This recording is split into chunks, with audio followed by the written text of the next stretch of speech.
Thanks for staying with us. You're still watching Tea or Coffee. You can follow us on all social media platforms at High Impact TV and at High Impact TV UK. The conversation this morning is about school feeding program for children, and I am about to speak with somebody who is very passionate about feeding people. Now, one of the SDG goals of the United Nations is to ensure that at least poverty is eradicated. Now, one of the ways to ensure that poverty is out of the picture is to also find a way to cover up for feeding, especially when it comes to feeding children, because feeding takes the bulk of the finances if you look at it critically. I have with me today sitting, I didn't want to say pretty, in the studio, the director, the initiator, I'm looking for big words, but the president of the Lagos Food Bank Initiative, Michael, seated with me this morning. Welcome to Tea or Coffee. Thank you. Thanks for joining me this morning. All right, let's quickly delve into this. The Lagos Food Bank Initiative is known for wanting to ensure that, advocate for feeding people who do not have access to food, feeding children who don't have access to food, getting members of the public to contribute to the cause and, make sure that we feed people who need to be fed. Now, what's your own take on the school feeding program for children? So school feeding program, I would say, is one of the most veritable, soundproof, tested means of nutrition enhancement and education and enhancement for children. And it's so effective in such a way that kids, their level of concentration is reduced if they don't have, food in their tummy. Even as far as enrollment in school, school feeding program increases enrollment. And now we have to look at who are we talking about now, because we have to come to the lowest cadre of the society. And we are talking about those who don't have that means, those who have the tendency to drop out, those who probably might go to school without having anything in their tummy. Yeah. So those are the people we are talking about now. And school feeding program come in such a way to help them. They look forward to something, and it keeps them excited and increases their concentration in class. I like the angle you came in from, Michael, about how it also encourages enrollment, because I do remember I was citing an example earlier on about the time I had in Osun State, where I witnessed firsthand school feeding program and how the children were often excited. In fact, you'd see a child who doesn't have a school uniform actually going to school simply because you know that definitely I'm going to get fed in school. But on the flip side, do you think that the school feeding program should be encouraged? I understand that, of course, we see all the positives, but let's flip this coin. 2020 showed us a different perspective, showed us that our entire world can change in 1 second. And that's the case with everything that we have around us. Now, do you think the school feeding program should still be encouraged or should still continue, given that coronavirus is now in the picture, and knowing fully well the importance of being hygienic with the food that children get? Okay, so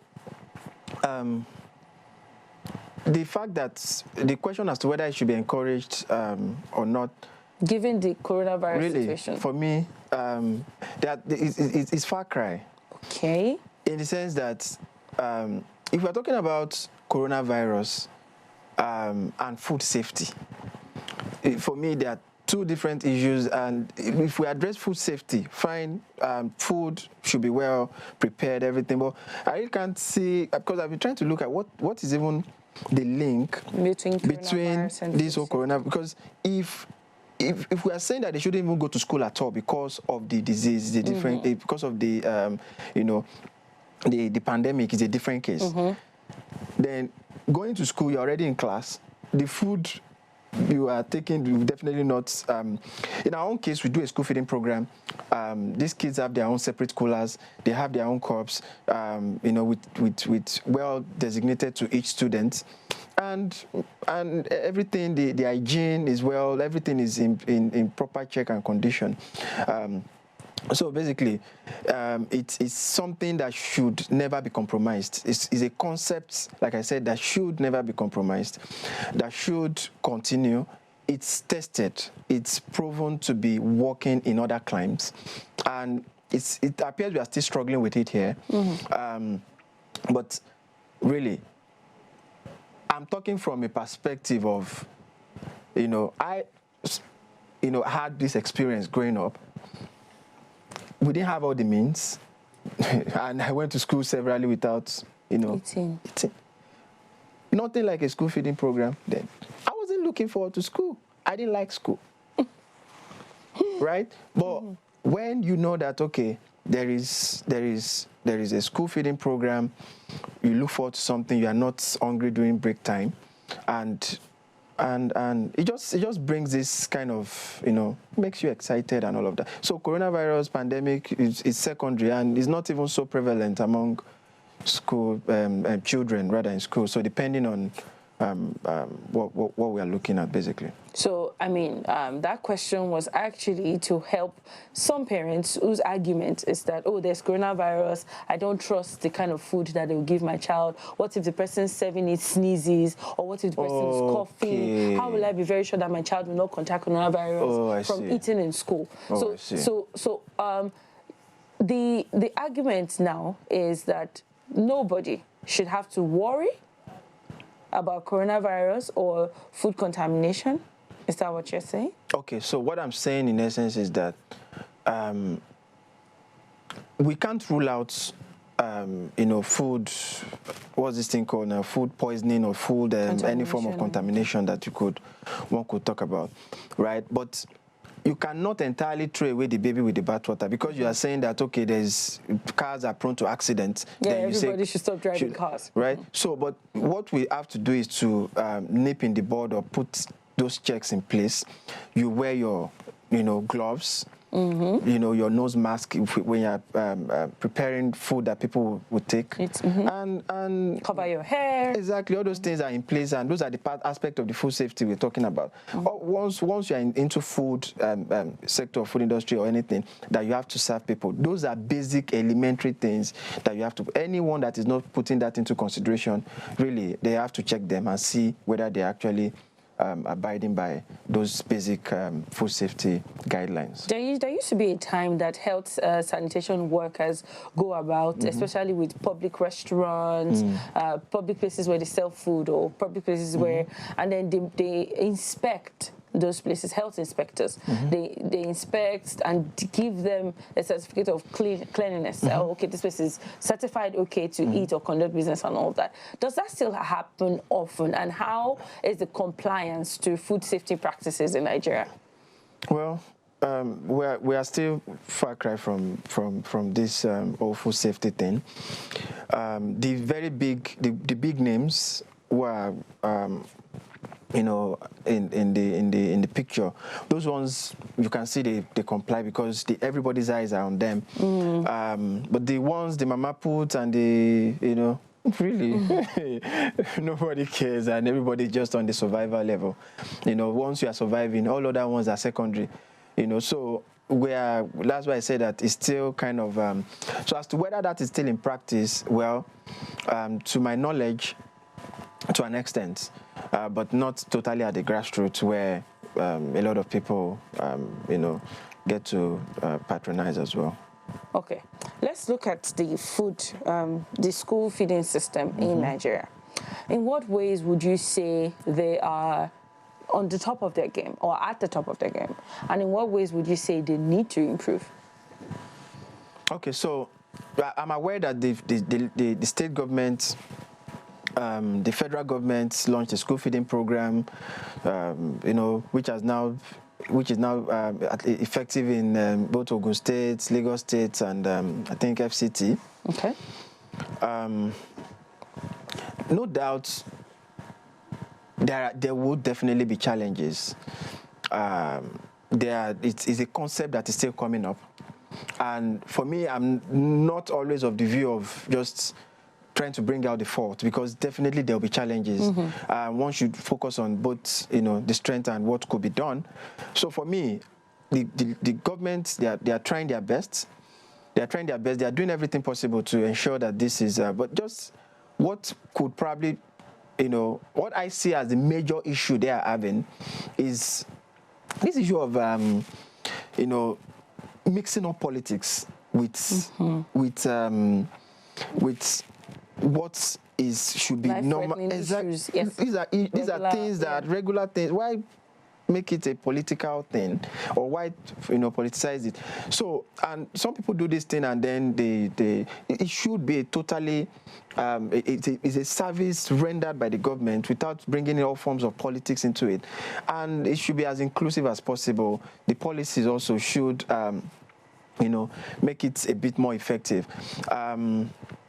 And another challenge I see is this trust thing. The earlier speaker addressed this thing about trust, parents not having that full trust in the system and what is being given, how transparent is it, the quality of what is being served, right? And lack of transparency, credibility, and all these things affects quality sometimes, in the sense that if you are supposed to serve these kids with a well-nourished food with all the components and everything that makes, and then because of some bad element somewhere, reduces the quality of the food, reduces the size of the protein, and everything is just looking like so absurd, and you are looking at it, nobody would trust that kind of system.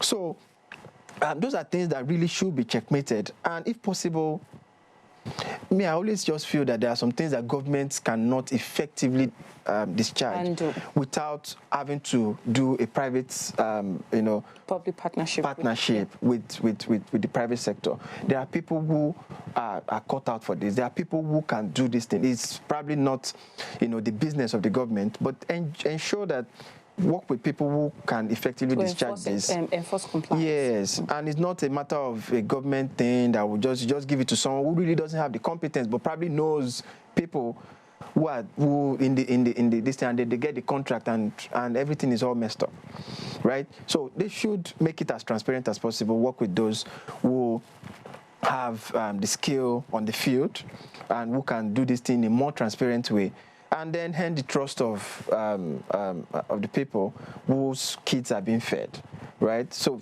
for me, it's those are things they have to look at and work more with the private sector. Okay, so if government were to go into public-private partnership with people who are in the private sector who actually handle this kind of stuff, to ensure compliance and all of that. But do you still think that it would engender trust, amongst the people? Do you think that the humans in the private sector, so to speak, are not also complicit? Yes, because, half of the time, once you hear, oh, I got the contract, people's head goes spinning in a billion directions because they're thinking, oh, how do I make this about myself? So do you think we have a government trust issue or a human trust issue? Well, the government is a reflection of its people, and vice versa. So, but I still believe that excellence is not impossible, right? Accountability is not so far, right? Is to take time to identify those who are competent, who people trust, those who have integrity, and maybe another kind of body that does the audit of whatever is being done, because human beings, if we are left unchecked, there's the tendency for. So when people know that at the end of maybe every this thing, there must be an audit of what is being done. There must be a third party carrying out audits on everything you are doing, and this third party are well-tested organizations who have built, their brand and integrity over a period of time, audit everything that is being done, and expose whatever this thing that. So it will really bring the quality that we need in all these systems, and then. Well, to an extent, it's not impossible for me. I believe it can be done working with the private sector. Okay, so we know that school feeding program, when you look at the ripple effect on the long run, also helps to ensure that you keep children in school. I mean, UNICEF has a figure that half of the time, about 500,000 children die from malnutrition every year, and there's 2.5 million, more than that, that are suffering from malnutrition. So the question now is, yes, we already have a school feeding program in place. Children are being fed in school. How do we've mentioned public-private partnership, but just in case government doesn't want to target private-public partnership, how should government, or how should the people in charge? I mean, it's not the vice president that would come serve the food at the school. So what should school administrators, what should they do to ensure compliance, to ensure quality, service is being rendered to these children? And how should they go about it? Okay, so for me, I just always still feel that for these services to be rendered to the people who need it, those pupils effectively, there still has to be an independent, body monitoring this. It shouldn't still be. It mustn't be part of the government. Total, an independent body that does it, and they should also invest more in this whole school feeding program. When we were doing our own analysis of the school feeding program and how, because we don't want to duplicate what the government is already doing, so we felt what areas are the government program, who are they not covering? Who are they not covering? And we are still targeting children. So we realized that, okay, there are low-cost private schools. These low-cost private schools, they don't even pay their school fees at the end of the beginning of the session or something. They pay 15 naira per day. And they're everywhere. Like, they are everywhere. They are where you can't even... 15 naira per day that's is their a school hard fees. reach, really. That's their school fees. You are not kidding. I'm telling you, 15 naira per day is their school fees. 15 naira, 100 naira per day, depending on the... Wow. Yes, and we have them a lot, even in Lagos. In Lagos, yeah, you have to. We're doing our own school feeding program that we do on a daily basis. We have to work with hundreds of volunteers because those places are not accessible. You can't drive there. They are inside backyard of, they are everywhere. And for you to put your child in a government school, you probably have to be a taxpayer. You have to give tax evidence that some of these parents they are not in the tax net. How do they meet this? So they put their kids in all these low-cost private schools. And the kids there, some skip school because of this 15 naira. And we realize that our school meals makes them make the parents save more money to keep them in school. So and then we provide the meal. So they don't have to give them money for break time. We provide it, and then we realize that these are children, citizens of Nigeria, who are not even on the radar of the government. So it has to be inclusive. They should invest more, and until we realize that we can't do this thing alone. Even the private sector can't do it. The government, you can't do it alone, right? You still have to work with credible private sector who. And the top sector, the non-profit organizations who have the required capacity and all of that to make it happen. Michael, So, Michael Sumbola, I would have really loved to continue this conversation. In fact, what interests me, what is doing my head in right now is the 15 naira per day school fees. Yeah. However, I wish that we would have this conversation maybe on a bigger scale at another time. Thank you so much, Michael Sumbola, for joining me on Tea or Coffee this morning. Michael Sumbola is the president of Lagos Food Bank Initiative, and we've been talking about the school feeding program in Nigeria, the pros and the cons.